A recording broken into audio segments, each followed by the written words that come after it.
Hey guys, welcome back to another episode on my channel. Instead of acknowledging my absence whatsoever, I'm just gonna get straight into the video. Nintendo has slowly worked its way down the ladder of respect from its fans and is transformed in the minds of people from a beloved household name that revolutionized and seized the video game demands and industries in the early to late 1990s to yet another of many corporations to cause more damage and frustration than good. From trivial lawsuits to meaningless cease and desist letters to absolutely disadvantageous business practices that are directly counterintuitive for their company, Nintendo has destroyed relationships with multiple sections of their community and fan bases and rendered themselves to be one of the most hated companies in the gaming industry today. But in order to understand exactly why this is substandard for the gaming industry and genuinely horrifying in juxtaposition to their former selves, we must figuratively travel back in time over a decade to when Nintendo was a small family-owned playing card business.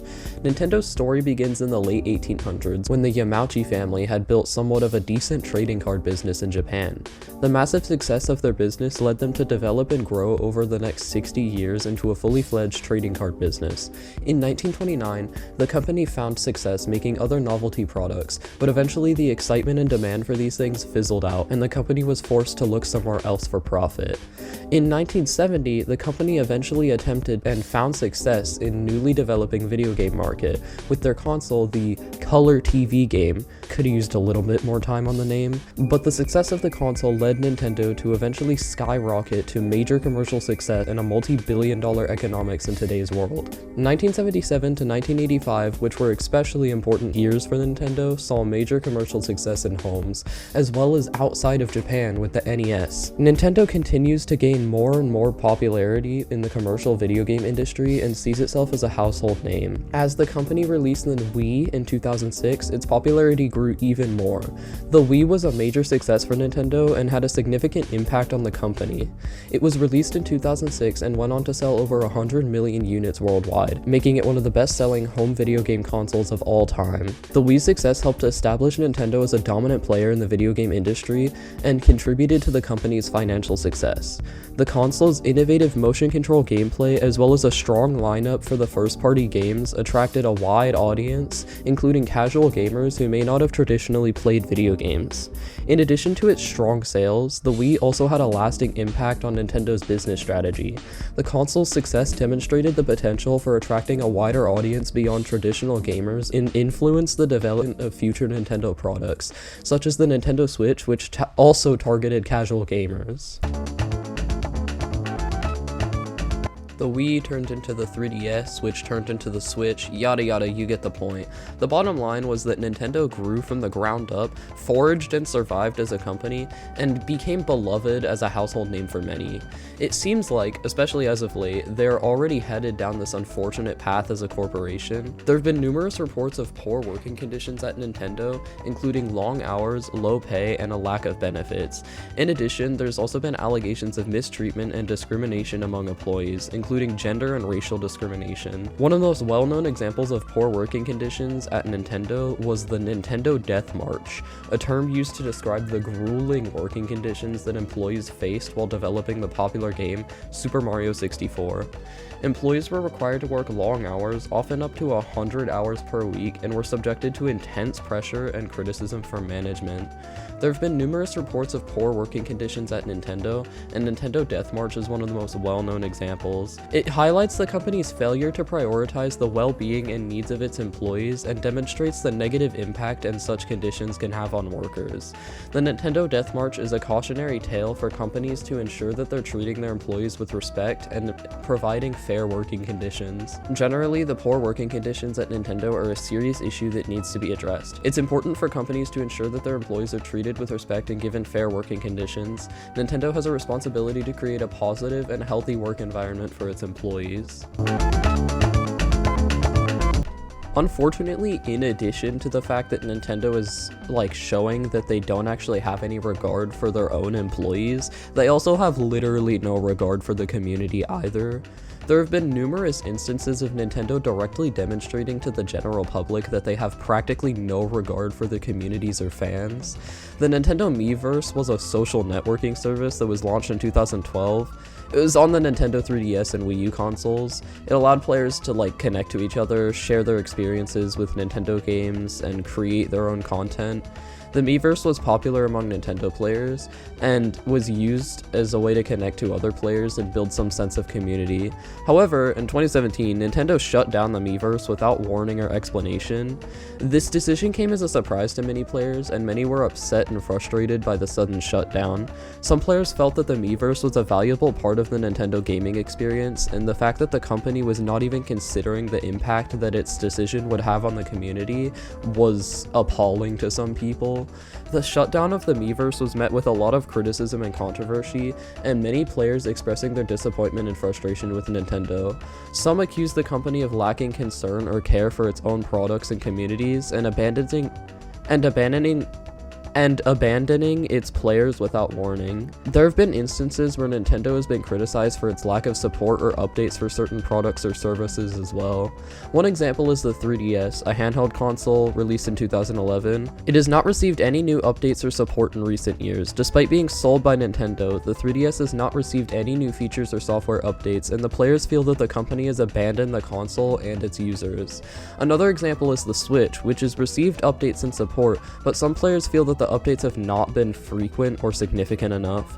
Some players have also reported issues with the Switch, such as Joy-Con drift, which have not been adequately addressed by Nintendo. Joy-Con drift is a problem that affects many Nintendo Switch users, where the controller's joystick registers movement even when it's not being touched. This can lead to issues with gameplay and can be frustrating for players, where there have been numerous reports of Joy-Con drift, and many players have called Nintendo out to address the issue. However, the company has been slow to respond and has not provided any solution to the problem. Some people have resorted to fixing the issue themselves and paying for repairs, while others have called for a recall of the affected controllers. The lack of action by Nintendo in addressing Joy-Con drift has met with criticism and disappointment from many players. It's important for companies to take responsibility for issues with their products and provide solutions for customers. By failing to do so, Nintendo risks damaging its reputation and losing trust with its customers. There have also been numerous instances where Nintendo has been criticized for the high pricing of its games. Some players feel that the cost of Nintendo games is too high, especially given the company's reputation for creating family-friendly and less complex games. One example is the cost of Nintendo's first-party games, which are developed and published by the company itself. These games tend to be priced higher than other games on the market, and some players feel that the price is not justified given the content and quality of the games.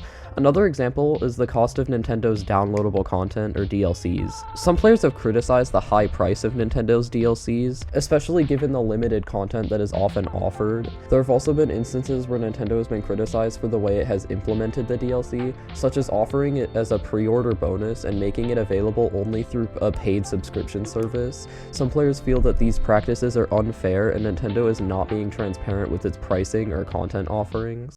Just a warning, this next paragraph does get into some more serious topics, and I'll try to handle it with as much nuance as I can. However, if you feel that I haven't done that well, just let me know in the comments, please. While I already talked about Nintendo's blatant disregard for the community, I do think that this specific instance is deserving of its own subsection of my argument.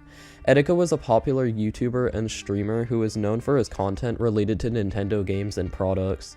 He had a large devoted fanbase and was known for his energetic and passionate personality. Unfortunately, Etika struggled with mental health issues and eventually took his own life in 2019. His death was met with shock and sadness from the gaming community, and many paid tribute to him and his contributions to the world of gaming. You can imagine the sheer disrespect people must have felt when Nintendo themselves descended from their high horse in order to send a cease and desist letter to a charity fundraiser for manufacturing a Joy-Con controller and selling them in order to raise money and awareness for men's mental health after Etika's tragic passing. A group of fans created Etika-themed controllers as tribute to him, and launched a campaign on Indiegogo to fund the production of the controllers. However, Nintendo sent a cease and desist letter to Indiegogo, claiming that their controllers infringed on their intellectual property rights, and demanded that the campaign be taken down. Indiegogo eventually complied with Nintendo's request, and the campaign was removed. The incident received a lot of criticism and backlash from the gaming community, as many accused Nintendo of being insensitive and lacking respect for Etika and his legacy. Some also criticized Nintendo's heavy-handed approach for protecting its intellectual property, especially given the positive intentions of the campaign. Some also argued that the company should have shown more understanding and compassion in the situation, and many felt that the controllers were a tribute to Etika and his contributions to the gaming community, and that Nintendo should have allowed the campaign to proceed. There does happen to be one common denominator among all of these controversies, and many other that I don't feel like addressing in this video. As of 2019, Nintendo America has been run by the aptly named Doug Bowser. The man was appointed to CEO position in 2019 and has since made some questionable decisions as a businessman. All of the failures and absolutely corrupt decisions that Nintendo America has made in the past 5 years can be linked back to himself. The question is, should we really allow someone like this to run a company for children? If they make such immoral decisions and have such terrible history, then why as a society are we just turning a blind eye at these practices? Actually, never mind, Nintendo is just one of many. Anyways guys, I hope you enjoyed the video. That is going to be the last point that I'm going to make in this video, because I didn't feel like going over any of the other controversies with Nintendo, but maybe sometime in the future I could make a video about all of the like Smash Bro things that have gone on with Nintendo recently. Anyway, once again, I hope you enjoyed the video, and I guess I'll see you next time.